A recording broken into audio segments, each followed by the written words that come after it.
बृहस्पति देव की दूसरी कथा। प्राचीन काल में एक ब्राह्मण था। वह बहुत ही निर्धन था। उसकी कोई संतान नहीं थी। उसकी स्त्री बहुत ही मलिनता से रहती थी। वह न स्नान करती, न किसी देवता का पूजन करती। प्रातः उठते ही सर्वप्रथम भोजन करती, बाद में कोई अन्य कार्य करती थी। इससे ब्राह्मण दुखी था। वो कुछ कहता, किंतु उसका कोई परिणाम न निकलता। भगवान की कृपा से ब्राह्मण की स्त्री को कन्या रूपी रत्न प्राप्त हुआ।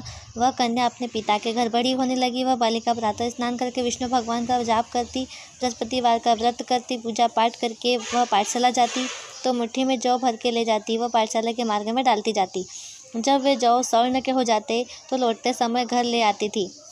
एक दिन वह सूप में सोने के जौ को फटक कर साफ कर रही थी। उसके पिता ने देख लिया और कहा, हे बेटी, सोने की जौ फटकने के लिए सोने का सूप होना चाहिए। दूसरे दिन गुरुवार था।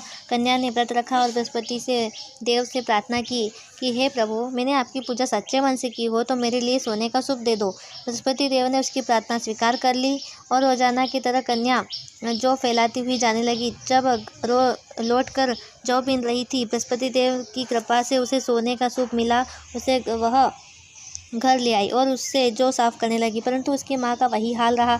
एक दिन वह कन्या सोने के सूप में जौ साफ कर रही थी। उसी समय उस शहर का राजपुत्र वहां से निकला और वो इस कन्या के रूप और कार्य को देखकर मोहित हो गया तथा महल में जाकर भोजन तथा जल त्याग कर उदास होकर लेट गया।